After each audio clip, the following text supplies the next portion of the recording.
కాకినాడలో శానిటేషన్ -4 లో ఉండడానికి ముఖ్యమంత్రి చంద్రబాబు నాయుడే కారణమని ఏఐటీయూసీ రాష్ట్ర ఉపాధ్యక్షులు తాటిపక్క మధు ఆరోపించారు.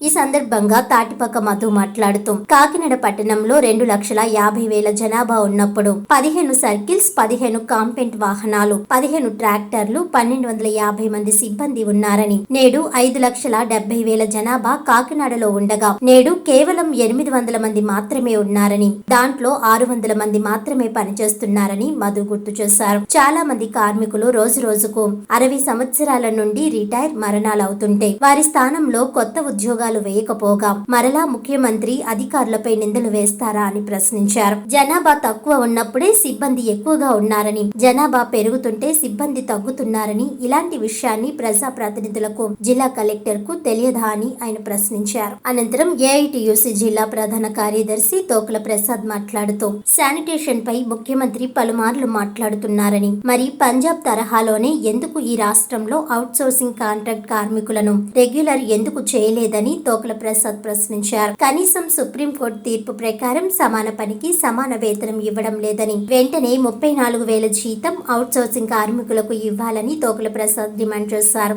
ఇంకా ఈ సమావేశంలో AP municipal workers union Kakinada జిల్లా అధ్యక్షులు బొబ్బిలి శ్రీనివాస్, కార్యదర్శి తుపాకుల లక్ష్మీనారాయణ, అప్పన్న, బంగారు రాజేష్, నక్కా శ్రీను, లక్ష్మణ్, భారతి, వెంకటలక్ష్మి తదితరులు పాల్గొన్నారు.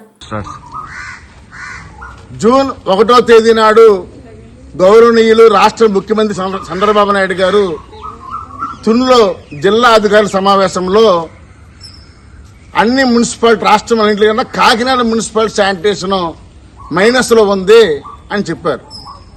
దీన్ని తీవ్రంగా ఏపీ మున్సిపల్ వర్కర్స్ కాకినాడ జిల్లా ఏఐటీయూసీ జిల్లా ప్రధాన నాయకత్వంలో తీవ్రంగా ఖండిస్తున్నాం. దీన్ని కారణం ఏంటంటే ఒక స్కూల్లో, ఒక హాస్పిటల్లో డాక్టర్స్, టీచర్స్ లేకపోతే స్కూల్ ఏం డెవలప్ అవుతుందో, ఇక్కడ ఈ కాకినాడ జిల్లాలో, ఈ ముఖ్యంగా కాకినాడ టౌన్లో జనాభా 6 లక్షల మంది.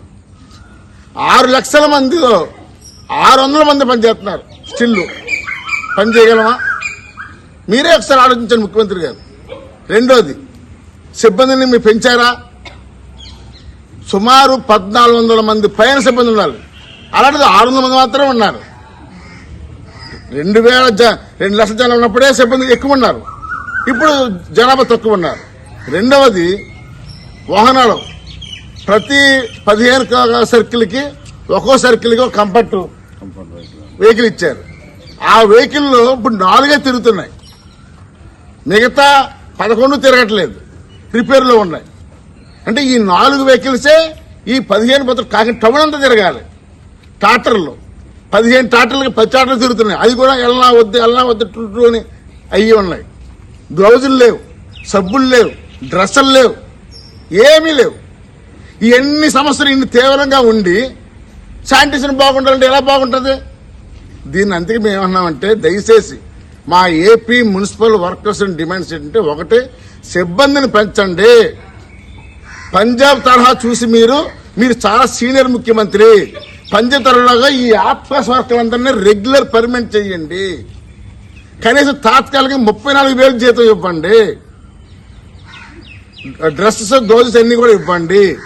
వెహికల్స్ పెంచండి, రిపేర్ చేయించండి, కొత్త వెహికల్స్ కొనండి. ఇలాంటప్పుడు శానిటేషన్ బాగుంటుందని మేము కోరుతున్నాం. తాటిపాక మధు, ఏఐటీయూసీ రాష్ట్ర ఉపాధ్యక్షులు.